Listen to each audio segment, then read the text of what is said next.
Hey guys, tonight we're going to slow things down and sit with a story that matters. This one's about a young girl on a flight she almost didn't take, in a seat she was never meant to sit in.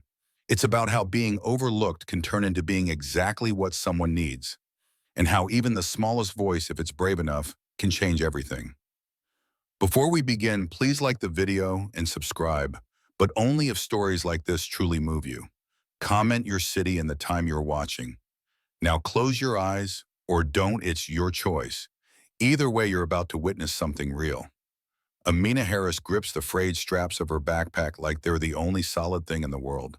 She steps onto the plane with hesitant feet, each step a silent apology for taking up space. Her hoodie is 2 sizes too big, her sneakers a little too tight at the toe, and she doesn't make eye contact with anyone.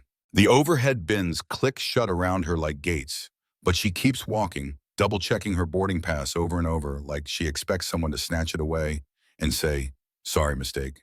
Seat 2B, first class. She stares at the number. Rows of plush leather people in blazers sipping cranberry juice, typing on tablets. She doesn't sit right away, just hovers, glances back toward the coach rows like maybe she should turn around. But a flight attendant smiles and gestures gently. "That's you, sweetie." So she sits, carefully, like she might damage the cushion. She keeps her backpack in her lap, zipped tight, holding it like a shield across her chest. She doesn't know how it happened. Her mom had paid for a regular seat, but there'd been a mix-up, a change, something about overbooking. Someone had said, "We're placing her up front just for the flight." A stroke of chance, or maybe something else. The seat beside her fills with quiet authority. Elliot Chambers, 68. Crisp button-down leather shoes, cologne like old money and control. He doesn't speak, doesn't glance at her. He pulls out a tablet with the kind of calm you only have when the world always bends to meet you. His fingers glide across the screen's stock tickers, red and green lines, numbers shifting faster than most people can read. Amina peeks, then looks away. She doesn't want him to think she's nosy. The plane fills. A baby cries a few rows behind. Someone laughs too loud in 3D. The pilot's voice hums through the speakers, gentle and practiced. Flight time 1 hour 43 minutes. Weather smooth. Sit back and relax. But Amina doesn't relax. Not yet.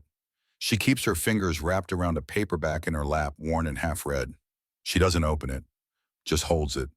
Her eyes stay forward, but her shoulders curl inward, bracing against the storm that isn't in the sky. It's in the way people look at her, like she's a stray in the wrong yard. The plane begins to taxi. Engines roar low and steady. The wheels bump along the tarmac, then lift. Amina's stomach dips, but she doesn't gasp or grab the armrest like she wants to. She just presses her lips together and focuses on breathing in through her nose and out through her mouth. 1 count, 2 count, again. Beside her, Elliot sighs. A sharp breath out like something just annoyed him. His eyes flicker toward the window, then close. He doesn't say a word to her, doesn't acknowledge her at all. And Amina is fine with that, or at least she tells herself she is. She remembers what her mom said at the gate. "You're a brave baby, braver than I ever was at your age." Tamika Harris had hugged her like she didn't want to let go, had tucked an extra snack into her hoodie pocket, had said, "This is your little adventure. Be curious, be kind, and trust yourself." But trust doesn't come easy when you're 12 and alone and carrying your world in a backpack. Amina breathes slow like she was taught. Watches the clouds outside blur into white smudges. Tries to disappear. 20 minutes in, the seatbelt light blinks off. The hum of flight settles in. Some passengers pull out laptops. A few ask for wine. Amina still hasn't spoken a word. Elliot's still focused on his screen, but his brow furrows slightly. One hand rises to massage his temple. Just a twitch, a touch. Then it's gone. The flight attendant approaches with drinks. Her name tag says Ruth. Her smile is tight but kind. "Something to drink, sweetheart?" she asks Amina. Apple juice," she says barely above a whisper. "Coming right up. And for you, sir," she asks Elliot. "Club soda." "No ice," he says without looking up. Ruth moves on. Amina sips her juice slowly, eyes on her lap. The cup is cool in her hands, a small comfort. She can hear the clink of bottles, the rustle of snack bags. The ordinary soundtrack of people who have no idea something extraordinary is already stirring in seat 2A. Elliot reaches into his jacket pocket, pulls out a tiny green bottle, twists the cap, and swallows 2 white pills. Dry. Amina notices, then glances away. But he catches her looking. Tension headaches, he mutters. His voice is low, gravelly. Aspirin. She nods once, doesn't reply. But something about his voice, its tired edge, the way it breaks just slightly, makes her look again. Not long, just enough to see that his hands, once steady now, rest a little awkwardly in his lap. Are you flying alone, he asks suddenly. Yes, sir, she says. Going to visit my aunt. First time on a plane. Brave, he mutters again, almost to himself. His eyes go back to the screen, but something about his posture changes. A small shift, but Amina catches it. He leans a little heavier into the seatback, rubs his chest once, barely noticeable. But she notices. Then silence returns. The kind that settles between two strangers who have nothing in common. But not everything stays buried forever. The minutes stretch, long stitched together by the soft hum of engines and the occasional rustle of newspapers and seatbelts. Amina has finally opened her book, though she hasn't turned a page in a while. Her eyes flicker from the worn spine to the man beside her. Something's different now. Elliot Chambers, still dressed like an executive whose time costs more than most people's paychecks, is shifting again. It starts subtly. He adjusts in his seat, fingers pressing lightly against his chest like it's just indigestion. Then his jaw tightens. One breath comes shorter than the last. His tablet slips, screen dimming, in his lap. He leans forward slightly, as if trying to ease a pressure only he can feel. The seat around him becomes too small, too tight. Amina's breath catches. She doesn't say anything yet. Not because she doesn't care, but because she wants to be sure. Her mom, a nurse's aide back home, always told her, people don't always say they're hurting, baby. You've got to watch their eyes, their hands, their breath. She watches. His forehead is pale now, shiny. His hand trembles slightly where it rests on his knee. Then he does something that makes her sit up straight. He closes his eyes, leans back slowly, and mouths a word that doesn't come with sound. Help. No one else sees it. Ruth is down the aisle chatting with a passenger in 4A. The man across the way is asleep. Amina swallows hard. Her thumb hovers over the call button. Her heart pounds against her ribs. Then she presses it. Firm. Quick. No hesitation. The chime dings overhead. She stands up just as Ruth begins walking back down the aisle. Excuse me, Amina says, voice shaking. Something's wrong. He can't breathe. Ruth's smile disappears. She crouches beside Elliot, whose eyes are half-lidded, now breath shallow and uneven. Sir, can you hear me, she asks. Elliot doesn't respond, not at first. Then a weak, garbled sound escapes. Tight, chest, dizzy. Amina doesn't step back. She's still watching his face, his lips, his trembling hands. He took aspirin about 20 minutes ago, she blurts. He said tension headache. But my mom, she works at the hospital. She told me if someone touches their chest like that, you don't wait. You act. Ruth looks at her, startled by the clarity in her tone. Thank you, she says. You might have just saved his life. She turns to a nearby attendant. Alert the captain. Emergency landing. Medical standby. Get the emergency aspirin packet. The plane, once a quiet hum of routines and indifference, now stirs with murmurs and shifting eyes. Passengers crane their necks, some pretending not to stare. One whispers, what's going on? Another mutters, probably nothing. But it's not nothing. Amina feels it in her bones. Elliot begins to slump, his shoulders twitching with every breath. Amina doesn't move from his side. She unzips her hoodie and bunches it behind his neck to keep him upright. Blood flows better that way, she says to no one in particular. Ruth returns with a foil packet and tears it open. Crush it. Let him chew. Amina does as told, gentle but firm, whispering, You gotta chew, mister. Please. Elliot obeys barely. His jaw works like it's fighting through molasses. The captain's voice comes over the intercom.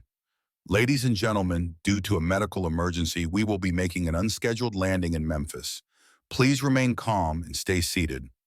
The plane tilts slightly, beginning its descent. Tension hangs like static. Still, Amina stays close, whispering, calming. You're gonna be okay. Just hang on. They're landing now. He looks at her like she's from another lifetime. His eyes are wet, not with tears, but with something older, a regret that aches behind the sternum. The wheels hit the ground harder than usual. The cabin jolts. Some gasp. Others hold on to armrests. Then a sudden stillness. Within moments, the front door opens. EMTs climb aboard. One drops to his knee beside Elliot and begins a rapid-fire series of questions. What's your name? Can you feel this? Any medication? Amina steps back as Ruth relays details. Elliot is lifted onto a stretcher, oxygen mask, secured pulse checked. As they roll him down the aisle, his hand falls from the edge and brushes hers for a moment. It's not tight, not desperate, just enough to say, I know you. She watches him disappear through the door. Then she realizes she's been holding her breath. The flight attendants usher passengers back into their seats. Some mutter about delays. A woman near the front asks, was it that little girl who noticed Amina doesn't respond? She just nods. You did good, Ruth says gently, placing a blanket over Amina's shoulders. You did real good. A folded napkin sits on Elliot's tray. She reaches for it, unsure why, and sees shaky handwriting scrawled across the front. Tell my daughter I forgive her. Tell her I'm sorry. Amina reads it again and again. She doesn't know what it means, but somehow she knows it matters, and she's the only one who saw it. The terminal at Memphis International is quiet in the strange way airports sometimes are low ceilings. Fluorescent lights, the occasional ding of a gate change. But around gate C14, it feels like time has slowed. Amina sits with the blanket, still wrapped around her shoulders, fingers locked tightly around the napkin like it might vanish if she lets go. The words on it feel too old for a napkin. Tell my daughter I forgive her. Tell her I'm sorry. There's no name, no signature, just that. A line of heartbreak passed like a baton. Ruth kneels beside her.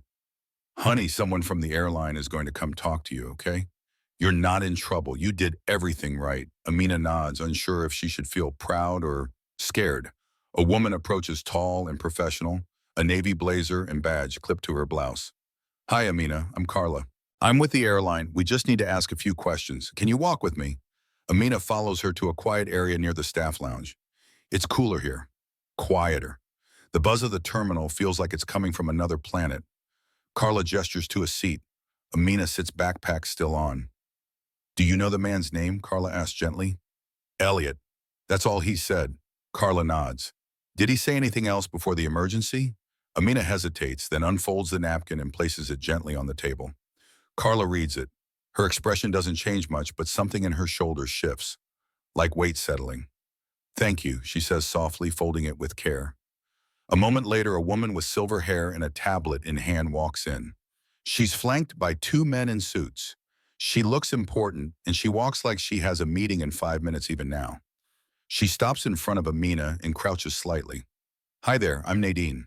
I'm Mr. Chambers' executive assistant. Amina's eyes widen. Chambers, yes. Elliot Chambers. He runs Chambers Group, finance investments, that kind of thing. Amina had heard the name before, maybe on the news or in a magazine in the doctor's office waiting room. A man in a suit shaking hands, smiling with people who never had to worry about their light bill. He's awake, Nadine says, and he asked to see you. The room goes still. Amina blinks. Me. He said he wanted to talk to the girl who noticed, his exact words. Carla places a hand gently on Amina's shoulder. We've contacted your mother. She gave permission. We'll take you there now. They don't go through the regular exit. A car is waiting outside a sleek black sedan windows, tinted with a driver who nods silently as they climb in. A nurse rides up front. Amina is in the back, still clutching the napkin. The hospital is close, Methodist Le Bonheur. Bright lights, automatic doors. That cold, clean smell like someone just mopped the world. They walk through security up to the 3rd floor. Nadine leads the way. The elevator chimes and the doors open to a hallway where nurses move quickly but quietly. He's in 318, Nadine says. They stop at the doorway. Inside, Elliot is propped up in bed, oxygen tubes in his nose color returning to his cheeks. He's pale but awake, alert, and when he sees her, he smiles. Crooked, slow but real. You came, he says, voice hoarse. You asked for me, Amina replies. He gestures weakly. Come here. She approaches the bed. The blanket slips off her shoulders. She places the napkin on the bedside table, careful not to wrinkle it. I owe you my life, he says. I just, I saw something was wrong. Not just that, he murmurs, reaching for her hand. You reminded me of someone. His grip is light, but the connection feels heavier than anything Amina's held before. My daughter, he says. I haven't spoken to her in over a decade. Not since he stops. Swallows. Doesn't matter now. I tried to fix things too late. She wouldn't take my calls. And now, I didn't think I'd get another chance. He closes his eyes for a moment. But when I looked at you, I don't know, I saw her. Not just her face, her spirit, like a mirror I didn't expect. Amina doesn't speak. Her throat feels tight. He opens his eyes again. I need you to tell her for me, please. If she won't hear it from me, maybe she'll hear it from someone who knows I meant it. I, I don't know her name. Nadine, standing quietly by the doorway, finally steps in. Her name's Clarissa. She lives in Cincinnati, married, 2 little boys. She's never responded to the letters. Amina's eyes flick toward the napkin again. She needs to know, Elliot whispers, that I'm sorry, that I forgave her for walking away, and I hope she forgives me for why she had to. A silence follows, not empty, just full. Then he adds, there's something else. He motions for Nadine to step outside. She does, closing the door gently behind her. Then Elliot leans closer and whispers something in Amina's ear. Just a few words, but whatever he says causes her eyes to widen. She stumbles back half a step. Her hands rise to her mouth. She doesn't cry, not right away, but the tears come anyway. Slow, honest. He watches her with the kind of expression that asks for nothing but understanding. She finally finds her voice. Is it true? He nods. Every word. She turns to the window, watches the lights of the city glow in the distance. The world looks the same, but something inside her feels new. Shaken. Why me? She whispers. Because you listened, Elliot says, when no one else did. The hallway outside room 318 feels colder now, quieter. Amina steps out slowly, the hospital's linoleum floor cool beneath her sneakers. Her hands are trembling, not from fear anymore, but from the weight of what she now carries. Nadine walks beside her without saying a word, respecting the silence, respecting the shift. At the nurse's station, a woman in maroon scrubs holds out a hospital phone. Your mother's on the line, she says gently. Amina takes the receiver. Mama Tamika's voice comes through on the other end, steady but soft. Baby, you okay? Amina nods before realizing her mother can't see her. Yeah, I think I am. They called me, said you helped a man on the plane. Baby, you saved his life. Amina's voice is small. Mom, he said something. I don't know what to do with it. What did he say? Amina glances at the closed door behind her. She looks down at the napkin again, folded neatly in her hand. He has a daughter he hasn't spoken to in years. He wrote her a note, said he forgave her, and that he was sorry. Tamika doesn't speak right away. Then softly, that's a lot to carry, Amina. More than most grown folks would know what to do with. But he asked me. He said I reminded him of her. Not just her face, her spirit. Like I could be the one to tell her. There's a pause on the other end. Then maybe you are. If he trusted you with that, maybe that's part of why you were there. I don't want to let it go, Amina whispers. Then don't, Tamika says. You're stronger than you think. Nadine steps forward to take the phone. Your mom said it's okay for you to stay a bit longer. Elliot wanted to talk to you again before you left. Back in the room, Elliot looks tired, his eyes dim but clear. He motions toward the chair beside the bed. There's something I want to give you, he says. Amina sits uncertain. You don't have to. I know I don't, but I want to. He reaches into a folder on the tray and pulls out a document. This is a trust, he says. Your name is on it. Your education, high school, college, whatever comes after it's covered. All of it, fully funded. Amina stares at him. What I called my attorney an hour ago, he says. Told him to make it happen. You gave me a second chance, Amina. The least I can do is give you one too. Tears rise again, hot and sudden. But I didn't do it for this, she says. I know, he replies. That's why it's yours. A knock at the door interrupts them. Nadine steps in with a small, leather-bound notebook and an envelope. This is for her, Elliot says. Write to Clarissa. Amina takes the notebook, running her fingers over the textured cover. I don't know what to say, she admits. Start with the truth, Elliot says. Tell her what happened. Tell her I meant it. So she begins. She doesn't finish the letter that day, but she starts. Her handwriting is neat, careful. Hi, my name is Amina Harris. I sat next to your dad on a flight. He told me to tell you he forgives you and that he's sorry. By the time she stops, her hand aches, but something inside her feels lighter. The letter is sealed in an envelope and handed to Nadine, who promises to make sure it gets mailed. Outside, the sun is setting. The clouds look like soft bruises stretched across the Memphis sky. A black SUV waits by the curb. Amina is guided to it, still quiet, still processing. She doesn't ask why the windows are tinted or why the driver has a suit and earpiece. She just follows. At the airport, a private jet waits on the tarmac, a real one, silver, sleek, silent. The pilot meets her at the stairs and says her name like it matters. Miss Harris, we're ready when you are. She boards.